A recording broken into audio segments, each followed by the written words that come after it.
Husbands, love your wives. You know why? Because far too many women in the church are love starved.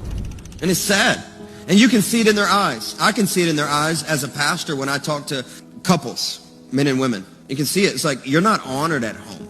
You're literally scared of this man that you're married to. And that's not God's design. God knows what we need, and he shows us how to do our first ministry. He tells us right there in verse 33, husbands, the love that God requires of you to show your wife is this, devotion unto death. And this is what first ministry is. It's not treating our jobs like that's our first ministry and then coming home and giving our wives our leftovers. Treating our hobbies as our first ministries and then coming home and giving our children our leftovers. The light that shines the furthest shines the brightest at home. When I preach to pastors, I tell them this, if I want to know what kind of man of God you are, just got to talk to your kids. Because they'll tell you the truth.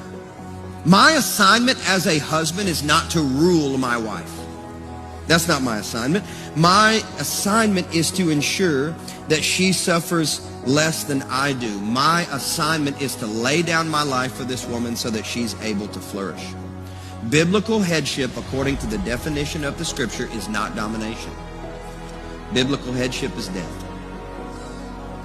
We've got to reckon with these ideas of headship.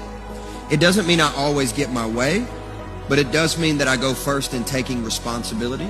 It does mean that I go first in protecting the family and protecting her heart.